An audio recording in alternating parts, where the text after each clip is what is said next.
ሰላም ጤና ይስጥልን እጅጉን የተወደዳችሁና የተከበራችሁ ውድ ቤተሰቦቻችን እንደምን አላችሁልን? ከአዲስ ስፖርት የዩቲዩብ ቻናላችን አዳዲስ ስፖርታዊ ጉዳዮችን ልናካፍላችሁ እነሆ ዛሬም በድጋሚ በምሽቱ ፕሮግራማችን ተገናኘን። ስለምታደምጡን፣ ስለምትከታተሉን ቆይታችሁም ከኛ ጋር ስለሆነ እጅጉን ከልብ አድርገን ነው የምናመሰግነው። በዛሬ ፕሮግራማችን የተለያዩ ስፖርታዊ ጉዳዮች ወደ እናንተ እያደረስን ቆይታን የምናደርግ ይሆናል። ከነዚህ መካከል ትልልቆቹን የአውሮፓ ክለቦች የተመለከቱ እጅግ በርከት ያሉ ስፖርታዊ ጉዳዮችን ወደ እናንተ እያደረስን ቆይታን የምናደርግ ነው የሚሆነው። አርሰናል፣ ማንቸስተር ዩናይትድ፣ ቼልሲ፣ ሊቨርፑል፣ ማንቸስተር ሲቲ ሌሎችም የአውሮፓ ታላላቅ ክለቦች በዛሬ ፕሮግራማችን የሚዳሰሱ ነው የሚሆነው።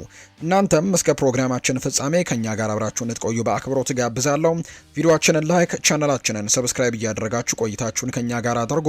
ከመሸጋገሪያ በኋላ በድጋሚ መልሰን እንገናኛለን። የዓለም ዋንጫ ጉዳዮችን በስፋት መዳሰሳችንን ዛሬም የምንቀጥል ነው የሚሆነው። ምክንያቱም ከጥቂት ሰዓታት በኋላ እንግዲህ ይህንን ፕሮግራም ካቀረብን ከጥቂት ሰዓታት በኋላ የዓለም ዋንጫ የጥሎ ማለፍ ጨዋታዎች የ16ቱ ዙር የጥሎ ማለፍ ጨዋታዎችና ወደ ሩብ ፍጻሜ የሚቀላቀሉ ቀሪ ቡድኖች ከሚለዩባቸው ጨዋታዎች መካከል አንደኛው ይደረጋል። የ2022 የኳታር የዓለም ዋንጫ አሸናፊ አርጀንቲና ከግብጽ ብሔራዊ ቡድን ጋር የሚያደርጉት ጨዋታ በጉጉት ይጠበቃል። ከሱ ጨዋታ ጋር ማያይዘን ሰፋ ያሉ ጉዳዮችን እናነሳለን።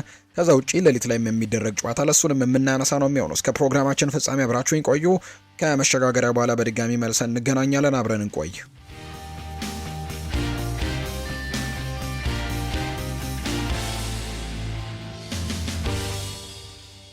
የዓለም ዋንጫ መረጃዎችን በማስቀደም ነው የዛሬ ፕሮግራማችንን የምንጀምረው። በዓለም ዋንጫ 16 ጥሎ ማለፍ ዛሬም ሁለት መርሃ ግብሮች ቀጥለው ይደረጋሉ።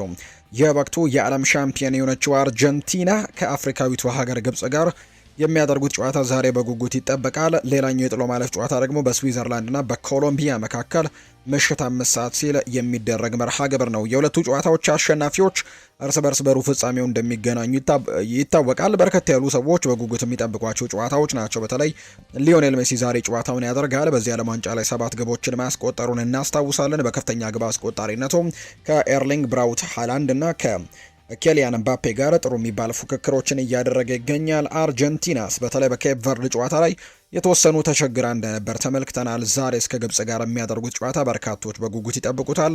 የውጤት ግምቶቻችሁን ኮሜንት ቦክስ ላይ ልታጋሩን ትችላላችሁ። ከዓለም ዋንጫው ጋር የተያዙ ሌሎች ጉዳዮችን እናንሳ። ውድ ቤተሰቦቻችን የአሰልጣኝ ሩዲ ጋርሲያ ስብስብ ቤልጅየም ማለት ነው አዘጋጁ ሀገር አሜሪካንን 4-1 በሆነ ውጤት በማሸነፍ እንግዲህ ወደ ቀጣዩ ዙር ማለፉን እናስታውሳለን እና በዛ ጨዋታ ላይ ግብ ጠባቂው ቲቦ ኩርቱዋ ክብር ተነፍጎን ነበር ሲል ይናገራል። በተለይ ፊፋ ለፍሎሪያን ባሎገን ያደረገው ነገር እጅግ ትክክል ያልሆነ ነገር ነው ሲልም ነው የተናገረውና ክብር ተነፍጎን ነበር ሲል ይናገራል። በቀላሉ አሜሪካ ታሸንፋለች ሲባል እንደነበር የገለጸው ቲቦ ኩርቱዋ በጨዋታው ጥሩ ቡድን መሆናችንን አሳይተን ወጥተናል ሲልም ነው የተናገረው። አሜሪካ ባለፉት ቀናት ክብር አልሰጡንም ሲልም ሲጽፉ የነበሩ ነገሮችን እያየው ስስቅ ነበር ሲል ነው የተናገረው። ከአሜሪካ ይልቅ የሴኔጋል ብሔራዊ ቡድን ጠንካራ ነው ሲልም ነው የተናገረው። አሰልጣኝ ሩዲ ጋርሲያ በበኩሉም ቤልጅየም ታላቅ የእግር ኳስ ሀገር መሆኗን አሳይተናል ሲል ነው ሩዲ ጋርሲያ የተናገረው። ሉካኩ፣ ቫንኬን እንዲሁ ደግሞ ደክትላረ ባስቆጠሯቸው ግቦች ናቸው ቤልጅየም 4-1 በሆነ ውጤት ማሸነፍ የቻለችው። የአታላንታው ተጫዋች የሆነው ቻርል ደክትላረ ትናንትና 2 ግቦችን ማስቆጠሩን ጭምር እንዲሁ ተመልክተናል። ቤልጅየም በቀጣይ ከስፔን ብሔራዊ ቡድን ጋር በሩብ ፍጻሜ በሎስ አንጀለስ ጨዋታዋን እንደምታደርግ ነው ይፋ የተደረገው።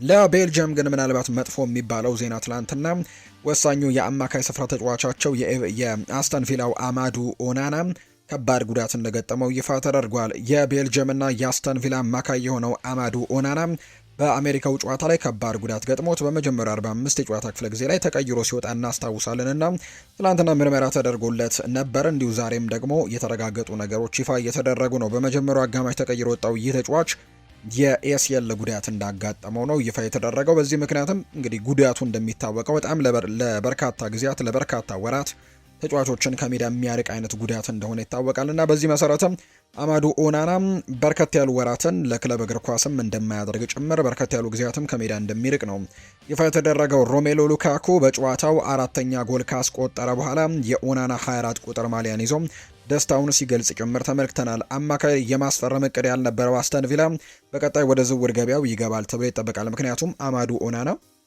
ጉዳት ስለገጠመውና ያንን ነገር ሊያደርግ እንደሚችል ይፋ ተደርጓል። ነገር ግን ለአስተን ቪላ ምናልባት በትንሹም ቢሆን መልካሙ የሚባለው ዜና ፊፋ እንደዚህ በፊፋ ውድድሮች ላይ ጉዳት የሚገጥማቸውን ተጫዋቾች ለአንድ ዓመት ያክል ደሞዝ እንደሚከፍል፣ ምናልባት ጉዳታቸው ለአንድ ዓመት የሚቆይ ከሆነ ለአንድ ዓመት ደሞዝ እንደሚከፍል የሚታወቅ ጉዳይ ነው።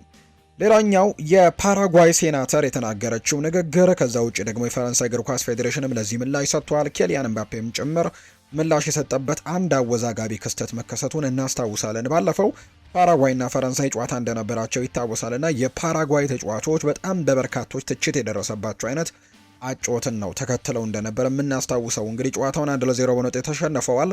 ጨዋታውን በሎ ብሎክ በመከላከል ጨዋታን በአቻ ውጤት ማጠናቀቅ አንድ ነገር ሆኖ ሳለ ነገር ግን ተጫዋቾችን ፕሮቮክ ሲያደርጉ ነበር። እነ ማይክል ኦሊሴን በተለይ ኬሊያን ምባፔን በትልቁ ፕሮቮክ ሲያደርጓቸው ነበር። በክርን ሲማቱ ተመልክተናል። የጨዋታው አርቢትር አንድም ቢጫ ካርድ ለነሱ እንኳን ባይመዝም ማለት ነው እና በርካቶች አስቀያሚ እግር ኳስ ነው የተጫወቱት የሚል አይነት ሀሳብን በፓራጓይ ተጫዋቾች ላይ ሲሰነዝሩ እንደነበር እናስታውሳለን። እና ያ ጨዋታ ከተጠናቀቀ በኋላ የፓራጓይ ሴናተር ደግሞ የተናገረችው ንግግር በርካቶችን እንዳስቆጣ ነው የሚነገረው። የፓራጓይ ሴናተር አማሪላ የተባለችው ማለት ነው ኬሊያን ምባፔ ላይ ያስተላለፉት የዘረኝነት መልእክት በቀኝ የተገዛ ካሜሮናዊ ስትል ነው ኬሊያን ምባፔን የገለጸችውና ይህ በጣም ቁጣን የቀሰቀሰ ጉዳይ እንደሆነ ይፋ ተደርጓል። ኬሊያን ምባፔ የሴናተሯን ድርጊት ተከትሎ አጸያፊና ዘረኛ ሲልም ገልጿታል። የፈረንሳይ እግር ኳስ ፌዴሬሽን አምበላቸው ላይ የደረሰው የስም ማጥፋትን ተከትሎ ጉዳዩ ወደሚመለከተው የሕግ አካልም መውሰዱን ጭምር ይፋ አድርጓል። የፈረንሳይ ፕሬዝዳንት የሆኑት ኢማኑኤል ማክሮ በጉዳዩ ላይም በሰጡት አስተያየት ሁሉንም ድጋፌን ታገኛለህ ብለውታል። ለኬሊያን ምባፔም ድጋፋቸውን ገልጸውለታል። የፓራጓይ የውጭ ጉዳይ ሚኒስትር መንግስትን ወክሎ የሴናተሯ ጉዳይ ውስጥ እንደሌለበትና ይሄ ነገር ትክክል እንዳልሆነ ነው በኤክስ ማህበራዊ ትስስር ገጹ ላይ ይፋ ያደረገው። የ61 ዓመቷ ጠበቃና የፓርቲ አባል አማሪላ ኬሊያን ምባፔን ለመተቸት የተለያዩ የማህበራዊ ትስስር ገጾቿንም ስትጠቀም እንደነበር ጭምር ይፋ የተደረገው። ከፓራጓይና ፈረንሳይ ጨዋታ መጠናቀቅ በኋላ ሴናተሯ ኤምባፔን አስቀያሚ ሲሉ ሙሉ ጨዋታውን ተረብሾና ፈርቶ ነበር የጨረሰውን ብለውታል። ኬሊያን ምባፔ በበኩሉም የፓራጓይን ሕዝብ አትወክይም፣ ባስተላለፍሽው እንደዚህ አይነት መልእክትም ዓለም የፓራጓይን አስደናቂ ዓለም ዋንጫ ጉዞ ረስቶታል፣ አክሽፈሽዋል ሲልም ጭምር ነው ኬሊያን ምባፔ ተናገረው። ኤምባፔ ፓራጓይና ፈረንሳይ ባደረጉት የጥሎ ማለፍ ጨዋታ ላይ ብቸኛውን የማሸነፊያ ጎል ያስቆጠረው ተጫዋች እንደነበር እናስታውሳለን። በርካቶችም ትችቱን እንግዲህ እየደረሰባት ይገኛል። እቺ ሴናተር ላይ በተናገረችው ንግግር መሰረት ማለት ነው። ዛሬ አርጀንቲናና ግብጽ ጨዋታቸውን ያደርጋሉ። የአርጀንቲናና ግብጽ ጨዋታ የሁለቱ ሀገራት ኮከቦች ሊዮኔል ሜሲን ከሙሐመድ ሳላህ ጋር ያፋጥጣል። ሊዮኔል ሜሲ በውድድሩ 7 ጎሎችን በማስቆጠር ጥሩ የሚባል ጊዜን እያሳለፈ ነው። አጠቃላይ በዓለም ዋንጫውም 20ኛ ጎሉን ያስቆጠረው ሜሲ ለኮከብ ግባግቢነትም እየተፎካከረ ነው። ሙሐመድ ሳላ በበኩሉ በጥሎ ማለፉ 120 ደቂቃዎችን በመጫወት ሀገሩ 16 ውስጥ እንድትገባ ትልቅ እገዛን አድርጓል። ግብጽ አውስትራሊያን በመለያ ምት ስታሸንፍም ሙሐመድ ሳላ የፓኒንካ ፍጹም ቅጣት ምት ጎልን ማስቆጥሮ ነበር። ሁለቱ ኮከቦች ዛሬ ቡድናቸውን ለሩብ ፍጻሜ ለማብቃትም በግላቸው ከፍተኛ ጥረት ያደርጋሉ ተብሎ እንደሚጠበቅ ነው የመረጃ ምንጮቹ ይፋ እያደረገ የሚገኘው። ምሽት አንድ ሰዓት ላይ የሚጀምረው ጨዋታም ይህንን ትልቅ ፉክክር ያስመለክተናል ተብሎ ነው የሚጠበቀው። ክለቦችን የተመለከቱ ስፖርታዊ ጉዳዮችን እናንሳ። የአርሰናል ጉዳዮችን በማስቀደም እንጀምር። ውድ ቤተሰቦቻችን የአስተን ቪላ ተጫዋች የሆነው ሞርጋን ሮጀርስ የአርሰናል ዋና ኢላማ ሆኖ ቀጥሏል። ነገር ግን ክለቡ የፓሪስ ሰን ዠርሜኑን ክፍት ተጫዋች ብራድሌይ ባርኮላን ለማስፈረምም በቁም ነገር እያሰበበት እንደሚገኝ ነው የአርሰናል የቅርብ የመረጃ ምንጮች የሚናገሩት። ሁለቱም ተጫዋቾችን ማስፈረም ቀላል አይሆንም። ምክንያቱም አስተን ቪላም ሆነ ፓሪስ ሰን ዠርመን ከ100 ሚሊዮን ፓውንድ በላይ ሽያጭ ለማድረግ ጠንክረው እየሰሩ እንደሚገኝ ነው እየተገለጸ የሚገኘውና ሁለቱንም ተጫዋቾች ለማስፈረም ለአርሰናል ምናልባት ከባድ ሊሆን እንደሚችል የሚጠቁሙ መረጃዎችን ነው በትልቁ እየሰማን የምንገኘው። አስተን ቪላ ሞርጋን ሮጀርስን መልቀቅ አይፈልግም። ነገር ግን እሱን መሸጥ ክለቡ የገንዘብ ችግሮቹን ለማስወገድ ሊረዳው ይችላል ተብሎ ነው የሚታሰበው። አስተን ቪላ አሁን ባለው የውድድር ዘመን ውስጥም ገብቷል። ከ2 ዓመታት በላይም ከፍተኛ ኪሳራ ደርሶበታል። አስተን ቪላ በዚህ የውድድር ዘመን ተጫዋቾችን መሸጥ ያስፈልገዋል። እናም የቡድኑን በጣም ውድ ተጫዋቾችም ፋይናንሻል ሕጎች ጋር ለማክበርም ሲሉ መሸጣቸው ተፈጥሯዊ ነገር ነው። ነገር ግን በቀላሉ በትንሽ ገንዘብ ይለቁታል ተብሎ አይታሰብም። በጣም ከፍተኛ ገንዘቦችን ከዚህ ተጫዋች እንደሚጠይቁ ምንም ጥርጥር የሌለው ጉዳይ እንደሆነ ነው መረጃዎቹ ይፋ ያደረጉት። የአስተን ቪላ አቋም ሮጀርስን መሸጥ እንደማይፈልጉ ነው። አስተን ቪላ ጥያቄ ከቀረበለት እንኳን ከብሪቴን ሪከርድ 116 ሚሊዮን ፓውንድ የሚበልጥ ገንዘብን ማግኘትን ይጥራሉ። ይህም ማንቸስተር ሲቲ ኤሊዮት አንደርሰንን ለማስፈረም ለኖቲንግሃም ፎረስት የከፈለው መጠን ነው። ክለቡ የሚያገኘውን ማንኛውም ጥያቄን በተመለከተ የመጨረሻ ውሳኔው በአስተን ቪላ የጋራ ባለቤት ናሴፍ ሳዊሪስ እጅ ይሆናል ተብሎ እንደሚጠበቅ ነው የመረጃ ምንጩ ይፋ ያደረገው። አርሰናሎች አንድ ተጫዋች ለማስፈረም ፍላጎት እንዳላቸው ይነገራል። ክሪስቲያን ኮቫኔ ነው። ባየር ሌቨርኩሰን አርሰናል ክሪስቲያን ኮቫኔን ለማስፈረም ያላቸውን ፍላጎት ጠንቅቀው ያውቃሉ። ማርቲኔሊ ወይም ጋብሪኤል ሄሱስ የሚለቁ ከሆነ ኮቫኔ የአርሰናል የመጀመሪያ ምርጫ እንደሆነ ይነገራል። እንደ ቢልድ የመረጃ ምንጫ ዘገባ ተጫዋቹ በቻምፒየንስ ሊግ ጥሎ ማለፍ ከአርሰናል ጋር ባሳየው ደግሞ ድንቅ ብቃት ምክንያት የክለቡን መለማዮችም ትኩረት እንደሳበ ይነገራል እና አርሰናል ክሪስቲያን ኮቫኔን ለማስፈረም ትልቅ እንቅስቃሴዎችን እንደሚያደርግ ነው በርካቶች የሚጠብቁት። እንደ ቢልድ የጀርመን የመረጃ ምንጭ ዘገባ ራኡል አሴንሲዮ ቤን ዋይትን ሊተኩ ከሚችሉ አማራጮች መካከል በአርሰናል ቤት እየተመለከቷቸው ከሚገኙ ተጫዋቾች አንደኛው እንደሆነ እየተገለጸ ነው። ይህንን ተጫዋች ለማስፈረም ጥረቶችን ሊያደርጉ ይችላሉ። በተለይ ሪያል ማድሪድ ከክለቡ ሊለያዩ ይችላሉ ተብለው ከሚጠበቁ ተጫዋቾች መካከል አንደኛው ራኡል አሴንሲዮ እንደሆኑ የሚያሳዩ መረጃዎችም እንደሆኑ እየተገለጸ ይገኛል። የሪያል ማድሪዱ ተከላካይ አሁን ላይ አርሰናል እያጤናቸው ካሉ እጩዎችን መካከል አንደኛው እንደሆነ ኢኤስፒኤን ይፋ አድርጓል። አርሰናል በዚህ ወር መጨረሻ ላይ ለአዲሱ የውድድር ዘመን ዝግጅቶችን ይጀምራል። ይህም ባለፈው የውድድር ዘመን መራዘሙን ተከትሎ ከአብዛኛው የፕሪሚየር ሊግ ተቀናቃኞችም ዘግየት ብሎ እንዲጀምርም ያደርገዋል ተብሎ ነው የሚታሰበው። አርሰናል በዚህ ወር አጋማሽ ላይ የቅድመ ውድድር ዘመን ልምምዱን ይቀጥላል። በዚህ ወር አጋማሽ ላይም በዓለም ዋንጫ ያልተሳተፉ ወይም ደግሞ ተጨማሪ ረፍት ያገኙ ተጫዋቾች ክለቡን ለመቀላቀል ይመለሳሉ ተብሎ ነው የሚጠበቀው። ማይልስ ሉዊስ ስኬሊ፣ ክሪስቲያን ሞስኩዌራ፣ ኬፓ አሪዛባላጋ፣ ሪካርዶ ካላፊዮሪ፣ ኢታን ንዋኔሪ ማክስ ዶመን ጋር በመሆንም 5 የወዳጅነት ጨዋታዎችን ያካተተው ኦፊሻላዊ የቅድመ ውድድር ዘመን ፕሮግራምም ከመጀመሩ በፊት ወደ ሶባህ ሪያሊቲ ማሰልጠኛ ማዕከልም እንዲሁ በመመለስም ስብስቡን ይቀላቀላሉ ተብሎ ነው የሚጠበቀው። ከዓለም ዋንጫው ለሚመለሱ ተጫዋቾች የክረምት ዝግጅት ጊዜ በጣም ያነሰ ነው የሚሆነው። እናም ሁሉም ተጫዋቾች ወደ ክለቦቻቸው ከመመለሳቸው በፊትም ቢያንስ ለ3 ሳምንታት ያክል እረፍት ማግኘት ይጠበቅባቸዋል። ክለቡ ይህንን እረፍትም ሊሰጣቸው ማቀዱ ነው እየተገለጸ እንደሚገኝ የመረጃ ምንጩ ይፋ ያደረገው። አርሰናል በዝውውር ገበያው ላይ አሁን ላይ የመጀመሪያው ኢላማው ሮጀርስ እንደሆነ ቀደም ብዬ ገልጬላችኋለሁ። ሞርጋን ሮጀርስ አርሰናልን ጨምሮ በርካታ ክለቦች እየፈለጉት ነው የሚገኘው። አስተን ቪላ ተጫዋቹን ለመሸጥ የእንግሊዝ ሪከርድ ገንዘብን እንደሚፈልግ ዘ አትሌቲክ የተባለ የመረጃ ምንጭ ይፋ አድርጓል። አርሰናሎች በሌላ በኩል ግን የፊት መስመራቸውን ለማጠናከር እንዲሁ እንደ ብራድሊ ባርኮላ አይነት ተጫዋቾችን ይፈልጋሉ። በሌላ በኩል ብሩኖ ጉማሬሽም የአርሰናል ኢላማ ሲሆን ቶናሪና ጎርደንን ያጣው ኒውካስል ይህንን ተጫዋች የመሸጥ እድሉ ምን ያክል ነው የሚለው በቀጣይ የምንመለከተው ጉዳይ ነው። ስፔናዊው ግብ ጠባቂ ኬፓ አሪዛባላጋ ሊያንድሮ ትሮሳርድን ተከትሎ ክለቡን ሊለቅ የሚችል ሌላኛው ተጫዋች ነው። ማርቲን ኦዴጋርድ በበኩሉ በአርሰናል ደስተኛ መሆኑ ሲገለጽ ወደ ቱርክ ለመሄድ ተስማምቷል የተባለው መረጃ ሐሰት መሆኑን ጭምር ነው በቃሉ በአንደበቱ እንደገለጸ የምናስታውሰው ጉዳይ ነው። ማንቸስተር ዩናይትድን የተመለከተ መረጃን እናንሳም።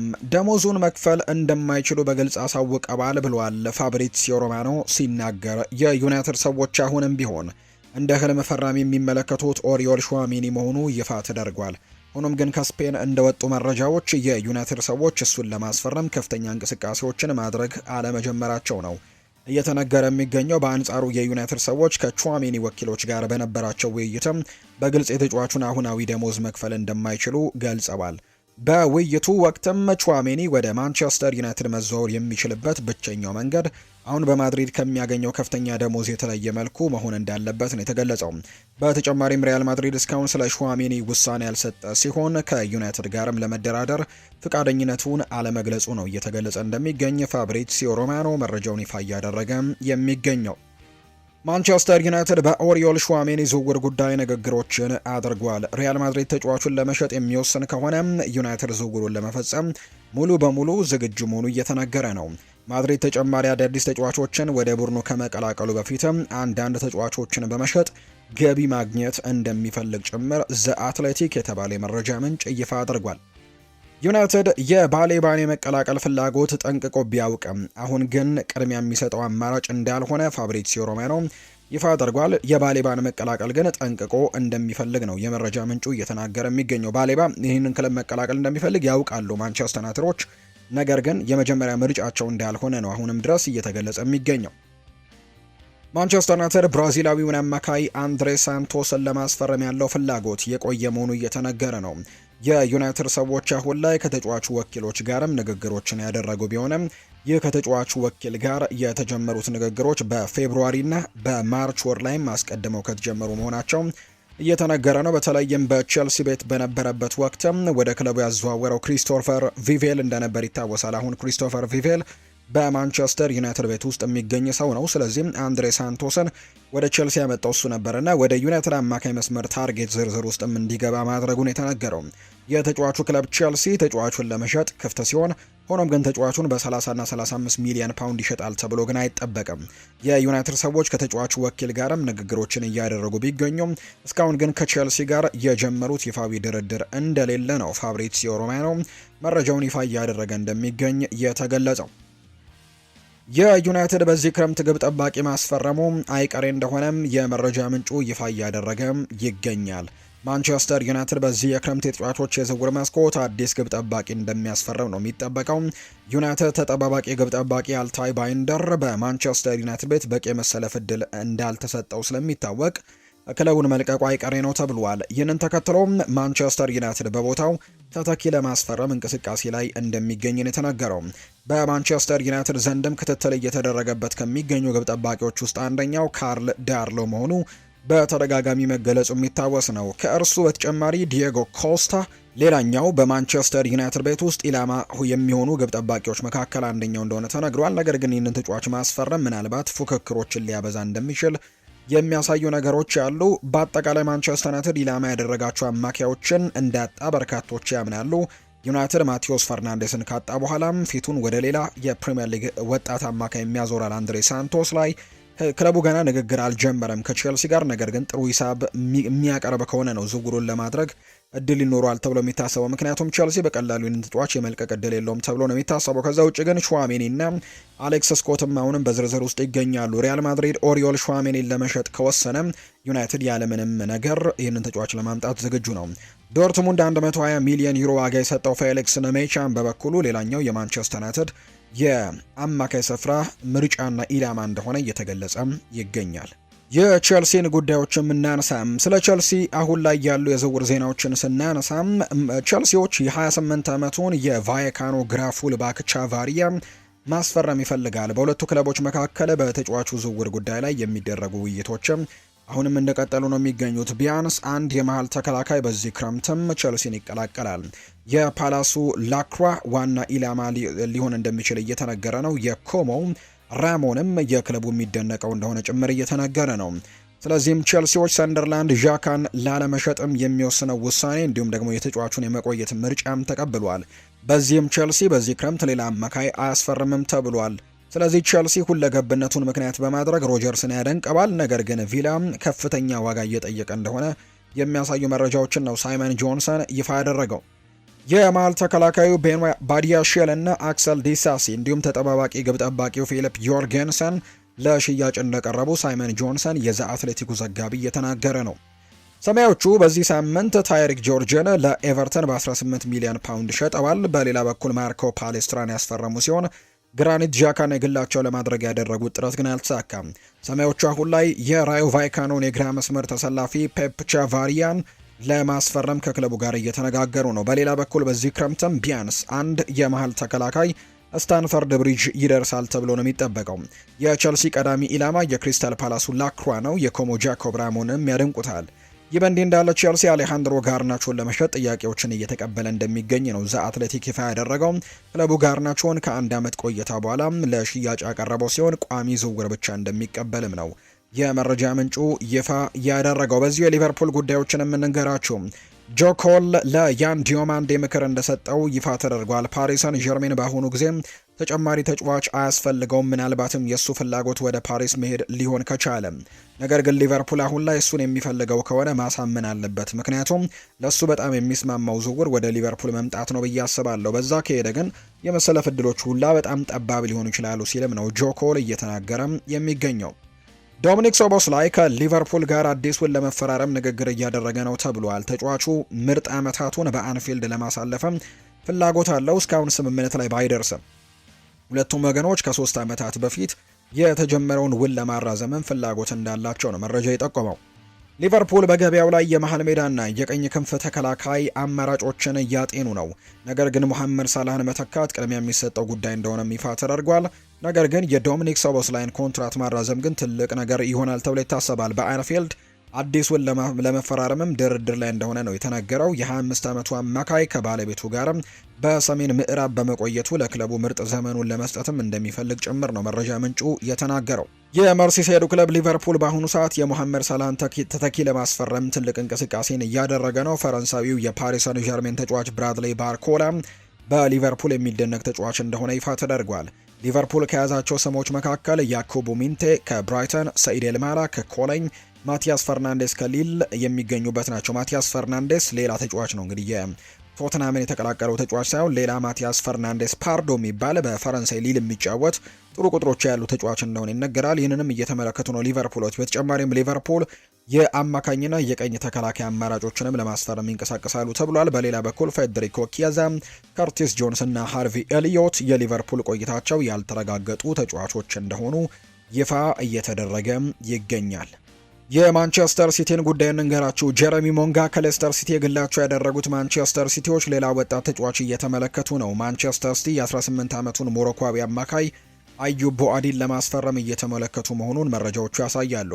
ክለቡ ተጫዋቹን ካስፈረመ በኋላ በሊል በውሰት ለመቆየት ወይም በክለቡ ቦታ ለመፈለግም እያጤኑበት መሆኑ ይፋ ተደርጓል። በሌላ በኩል ማንቸስተር ሲቲም የ23 ዓመቱን የቼልሲ ተጫዋች ማሎ ጉስቶን እንደሚያደንቁም ተነግሯል። ይሁን እንጂ የተጫዋቹ የዝውውር ዋጋ ከፍተኛ መሆኑ ሲገለጽ ለውጥ ከሌለ ሌሎች አማራጮችን ሊመለከቱ ይችላሉ ተብሎ እንደሚታሰብ ነው የመረጃ ምንጩ ይፋ ያደረገው። ማንቸስተር ሲቲ በዚህ ሰዓት ከበርናርዶ ሲልቫ፣ ናታን አኬ እንዲሁ ከጆን ስቶንስ ጋር መለየቱም እርግጥ ሆኗል። ክለቡ ደግሞ በቀጣይ ከማቴዮ ኮቫቺች፣ ከሩበን ዲያስ፣ ከኒኮ ጎንዛሌስ፣ ከኦማር ማርሙሽ፣ ቲጃኒ ራይንደርስ፣ ጄምስ ትራፎርድ እና ሳቪኒሆ ጋር ሊለያይ እንደሚችልም ነው ይፋ የተደረገው። ማንቸስተር ሲቲን የሚለቁ ተጫዋቾች ቁጥር 10 ሊደርስ እንደሚችል ሲነገር ሮድሪ ገና ውሉን እንዳላራዘመ ነው ዘ አትሌቲክ ይፋ ያደረገው። የማንቸስተር ሲቲ ቅርብ ዘጋቢ የሆነው ሳምሊ እንዳሰፈረው ከሆነ ሪያል ማድሪድ በክረምቱ የዝውውር መስኮት 3 ተጫዋቾችን ከማንቸስተር ሲቲ የማስፈረም ፍላጎት እንዳለው ይፋ አድርጓል። ተጫዋቹ ከፖርቶ ይልቅ ተስፋ ተጥሎበት የመጣውን ነገር ግን በሲቲ ቤትም በቂ የመሰለፍ ዕድል እያገኘ ያልሆነው ኒኮ ጎንዛሌዝን፣ አንጋፋውን ተከላካይ ሩበን ዲያዝን እና ግብፃዊውን ኦማር ማርሙሽ እንደሆኑ እየተነገረ ነው። ጆዜ ሞሪኒዮ ሪያል ማድሪድ ኤርሊንግ ብራውት ሃላንድን ለማስፈረም በሚያደርገው እንቅስቃሴ ላይ ይደግፋሉ። ነገር ግን የቡድኑን ሚዛን ካላዛባ ብቻ ነው። የሪያል ማድሪድ የበላይ አለቆች ሃላንድ ትልቅ ተጨማሪ ተጫዋች እንደሚሆን ያምናሉ።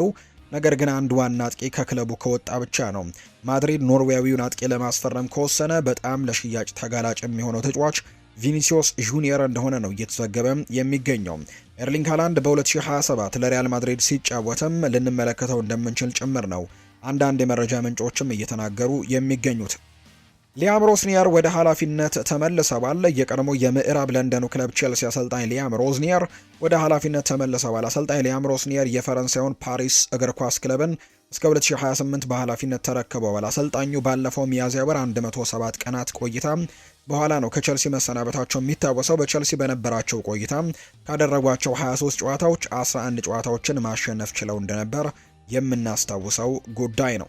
የተወደዳችሁና የተከበራችሁ ቤተሰቦቻችን ለዛሬ ያዝንላችሁ አዳዲስ ስፖርታዊ ጉዳዮቻችን እነዚህን ነው የሚመስሉት። ስላደመጣችሁን፣ ስለተከታተላችሁን ቆይታችሁም ከኛ ጋር ስለነበር እጅግ ከልብ አድርገን እናመሰግናለን። ፉአድ ባህሩ የዛሬውን ፕሮግራም እየመራው ከእናንተ ጋር ቆይታን አድርግ ያለው የተለያዩ ርዕሰ ጉዳዮችን ያካፈልንበት የዛሬ ፕሮግራማችንም ይህን ይመስላል። በቀጣይ ፕሮግራሞቻችን ሌሎች ስፖርታዊ ጉዳዮችን፣ ሌሎች አዳዲስ መረጃዎችን አካተን በድጋሚ ተመልሰን የምንገናኝ ይሆናል። ለዛሬ ግን ስላደመጣችሁኝ፣ ስለተከታተላችሁኝ ቆይታችሁም ከኛ ጋር ስለነበር ከልብ አድርጌ አመሰገንኩኝ። መልካም ጊዜ፣ መልካም ደግሞ ምሽት እንዲሆንላችሁ ነው በአክብሮት የምመኘው።